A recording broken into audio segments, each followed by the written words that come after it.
So I'd like to do a demonstration of this assignment, which is to model a pillow, based on a reference image.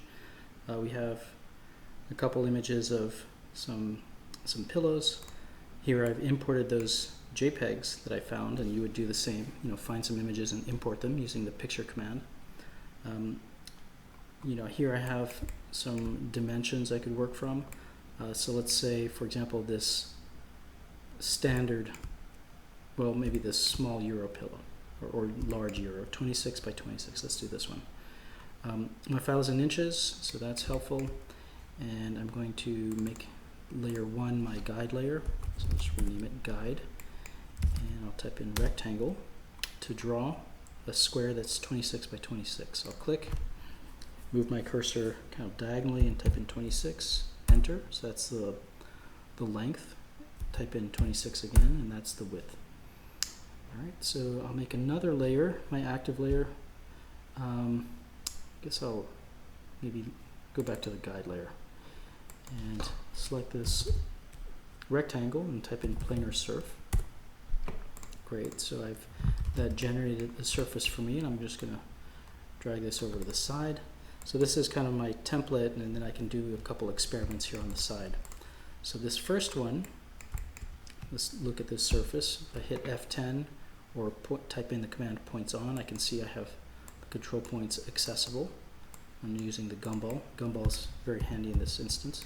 So there are only 4 control points. So if I want to make something puffy like this large Euro pillow, I need to add some more control points. So I'll rebuild, select it and type in rebuild, and give it a few more control points, maybe something like 6 or so. You don't want too many. I think as few as you can get away with is best. Turn on control points again so you can see. And now I'll switch to wireframe, so that it makes it a little bit easier to select these control points. And so I'm just going to actually select these inner control points to bring those up a hair, and then click off of it to deselect and select these inner ones to give these a little bit more shape. So really what I'm doing, I'll just jump to shaded mode again. You can see how I'm kind of inflating the pillow. And the gumball is very handy for this because you can use the scaling tools as well to kind of give additional shape and sculpting to it. Alright, so that maybe is good for now. Let's mirror it. So this is, let's say, the top half. If we go to the front view or one of the side views, we can use the mirror command to create a duplicate of it. So I've snapped to that corner, holding shift to keep it level, and there it's kind of been mirrored. And I'm going to make use of the blend surf command to really join these two. So I think these edges are maybe a bit sharp, and I'd like to give it a little bit more of informality, a little bit more of a irregular look. So I'm going to might select both of them, switch maybe to ghosted view so I can see both of them at the same time, and turn on control points. I can see the cage there, and because these are 2 separate surfaces, I can edit their control points. If they were joined together, you cannot edit control points. So make sure that the surfaces are kind of independent of each other. So let's bring this in, grab a couple more, and give a little bit more informality to them. So it is kind of an artistic enterprise. So I might actually give it a little bit slight rotation, kind of nudge these in a little bit. So this is where I think the reference image is helpful because you have something to kind of go by. So if I was looking at this, it's a little bit more saggy near the bottom. So maybe some of that modeling, kind of tries to emulate that. Some of these, I'll grab these. Okay, something like that. Okay, and so you might be doing a couple iterations. So this is, helpful to have the template here so you can create other versions just off to the side. All right, so at this point, maybe that's decent. We're just going to close up the edge. So we'll type in blend surf. I'll click these 2 edges, and you can see that gives you a surface, and it's important that there's a gap so you can kind of make up the difference using these tools. And I can use some of these sliders to create more of a pinched edge or kind of a softer edge, kind of as you like. And you can type in values or you can just eyeball it. So I think something like that's fine. So I'll click OK. Just go all the way around the object. You want to make sure that there's enough space around it to do that blend surf. So meaning gaps between those edges. So I'll just use those same values for all of those edges. Okay, so that's good. And now I just need to close up those last corners, and so I'll do the blend surf command again, selecting these edges to kind of create that corner. All right, and then finally, when all of this is done, I'll join it together into one solid. All right, so select everything, type in join, and it confirms it's joined into one closed polysurface, which is great. All right, so there's one. Okay, so that would be the process for kind of you might follow. If you want a little bit more fun with it, you might, let's say, set up a couple layers with different materials. Let's say layer 2 is going to be, call this one flower fabric. And if I select, make a copy of this object, so I'm just holding down Alt on my keyboard to make a duplicate, put this on this layer, and now apply a material to this layer. So I'll click here on this circle and go to type, and I can choose, so I'm going to go to more types, import, and find one of the fabrics or textiles, so textile, and we can try out some of these. There's something floral somewhere. I don't know, we can, let's see, blue flower print. Click open and click OK.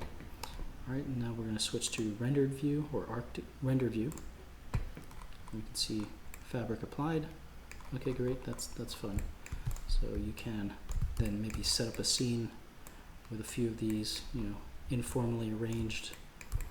So I'm just using the gumball to make copies and kind of give them a little bit more difference. Let me switch to shaded mode. Okay, so it's kind of as easy as that, and just have fun with it. All right, so that's one example. I'll do another quick one with the large bolster, kind of more circular version, and a number of ways you could do it. But I'm actually just going to start with a cylinder. So I'm going to just start on the guide layer. So this is a 9 by 30 cylinder. I'll type in cylinder. I could have also gone to the solid menu, type and found the cylinder command, but I'll just type cylinder. So base of cylinder, click. The diameter is going to be 9, and the end is going to be 30 inches. There it is. And so I'm going to rotate this and drop it down a little bit. Okay, so here we'll kind of follow the same process. Actually, so this is my starter shape. Make a copy and one that I can manipulate. So I'll explode it because I want to use my control points. Currently, let's take a look. Points on, that's the cage, or that's the control point structure. If we want to have a little bit more, we're going to rebuild it. Type in rebuild. I'll use these same values. Let's take a look. Okay, so we've got more control points, and working from the reference image, it's got a little bit of lumpiness, or maybe this one. You can see it also has a bit of a bulge at the end, so that might be a fun thing to try to model. So let's get a little bit of difference. So here we'll drop a few of these control points down, and I think just a little bit, not too much. And you can of course use the scaling tools to kind of adjust that as well for a little bit more difference, I guess. Okay, so obviously the ends are not matching anymore, which is fine. Let's turn on control points. We can see that's what it currently has, and we're going to rebuild these as well. Rebuild. F10. Okay, so now I can start to adjust some of these as well. Switch to wireframe to make it easier to pull some of these. Okay, so alright, so this end has a little bit of a bulge to it. I'm going to pull it away and maybe even shrink this down a little bit. Holding shift I can shrink it, and the reason for that is that now I have some space with which I can use the blend surf to join these two edges. Okay, so that made a kind of a nice transition. Let's do the same over here. So rebuild F10 to switch to wireframe to adjust some of these, a little bit more variation. Right now I'm going to shrink this down, holding shift and the scaling, and move this away. Make sure it's somewhat centered. Okay, that's good. And blend surf.